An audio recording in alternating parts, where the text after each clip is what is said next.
Hi അസ്സലാമു അലൈക്കും. അപ്പോൾ ഇന്നിവിടെ ഞാൻ ഉണ്ടാക്കാൻ പോകുന്നത് കട്ട്ലറ്റാണ്. ഞാൻ സെയിൽ ചെയ്യുന്ന കട്ട്ലറ്റാണ് ഇപ്പോൾ കാണിക്കാൻ പോകുന്നത്. അപ്പോൾ ഫസ്റ്റായിട്ട് കുറച്ച് ഉള്ളി എണ്ണയിൽ വഴറ്റുക. എണ്ണ വരുമ്പോഴത്തേക്ക് കുറച്ച് ഉപ്പിടുക. ഉപ്പ് നമ്മൾ ഉരുളക്കിഴങ്ങിൽ ഇടാത്തതുകൊണ്ട് ഉള്ളിയിൽ കുറച്ച് കൂടുതലിടണം.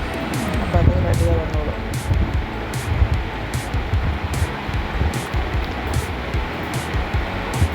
ഒരുപാട് വഴഞ്ഞ് വരണമെന്നില്ല, ഒന്ന് വാടിയാൽ മതി. ഇതിലേക്ക് കുറച്ച് പച്ചമുളക് ചതച്ചിട്ടിടാം. പച്ചമുളകും കുറച്ച് അധികം ഇടണം, കാരണം ഉരുളക്കിഴങ്ങിലേക്ക് പിടിക്കാനുള്ളത് കൊണ്ട് കുറച്ച് നന്നായിട്ട് ഇടണം. കറിവേപ്പില അതിൻ്റെ കൂടെ വേണമെങ്കിൽ ചതക്കിയിട്ടിടാം. നമുക്ക് നന്നായിട്ട് വഴറ്റുക.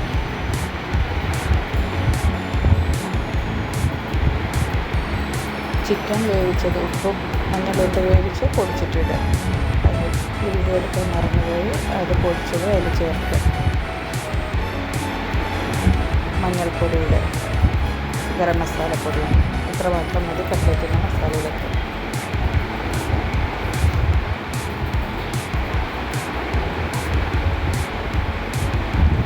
നമ്മൾ കുറച്ച് പറഞ്ഞ പച്ചമണമൊക്കെ മാറിക്കഴിഞ്ഞാൽ തീ ഓഫ് ചെയ്ത് മാറ്റി വയ്ക്കുക.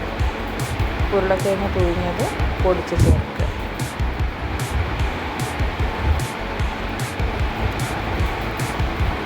ഒരു മാഷർ ഉപയോഗിച്ചിട്ട് കൈ കൊണ്ട് പൊടിച്ചിട്ട് ചേർക്കുക. ഇങ്ങനെ അത് സെറ്റാക്കി വെക്കുക. കുറച്ച് ബ്രെഡിൻ്റെ പൊടി വേണമെങ്കിൽ ചേർത്തിട്ട് ടൈറ്റാക്കാം. അത് ഓരോ ബോൾസാക്കി ഉരുട്ടുക. ഞാനിങ്ങനെ കട്ട്ലറ്റ് ചെയ്യാറ്, പെട്ടെന്ന് കഴിയും. ഓരോ ബോൾസാക്കി ഉരുട്ടിയിട്ട് മാവിലും ബ്രെഡ് ക്രംസിലും മുക്കിയിട്ട് പൊരിക്കുക. ഇതാകുമ്പോൾ എളുപ്പം പരിപാടി കഴിയും. അപ്പോൾ ഇത് 1 കിലോ ഉരുളക്കിഴങ്ങ് വെച്ചിട്ടാണ് ചെയ്യുന്നത്. അപ്പോൾ ഒരു 18 കട്ട്ലറ്റൊക്കെ കിട്ടും. ചെറുതാണെങ്കിൽ ഒരു 20 എണ്ണമൊക്കെ കിട്ടും. ഇത് 15 രൂപയ്ക്ക് സെയിൽ ചെയ്യുന്ന കട്ട്ലറ്റാണ്.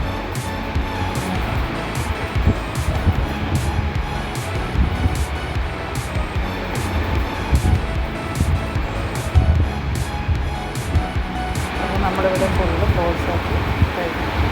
ഞാൻ സെയിൽ ചെയ്യുന്ന പപ്സാണിത്.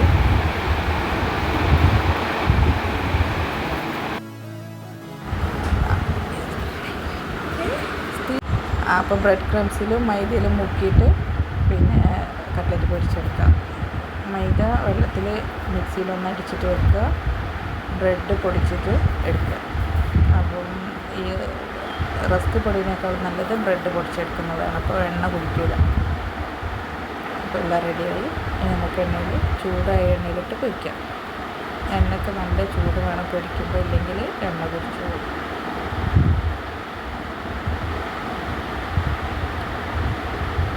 അപ്പോൾ നമ്മളെ കട്ട്ലറ്റൊക്കെ റെഡിയായി. ഇത് ഞാൻ സെയിൽ ചെയ്യുന്ന ചുമത്തിലാണ് ഞാൻ അപ്ലോഡ് ചെയ്യാം. ഇത് പപ്സ്, മുട്ട പപ്സ്, ഇതിൻ്റെ റെസിപ്പി ഞാൻ ഇടുന്നതായിരിക്കും. മുട്ട പപ്സിൻ്റെ റെസിപ്പി. അപ്പോൾ ഇന്നത്തെ വീഡിയോ നിങ്ങൾക്ക് എല്ലാവർക്കും ഇഷ്ടപ്പെടുകയാണെങ്കിൽ ഒന്ന് ലൈക്ക് ചെയ്യുക, സബ്സ്ക്രൈബ് ചെയ്യുക, ഷെയർ ചെയ്യുക. പിന്നെ നിങ്ങളുടെ അഭിപ്രായങ്ങളൊന്ന് കമൻറ്റിലൂടെ അറിയിക്കുകയും ചെയ്യുക.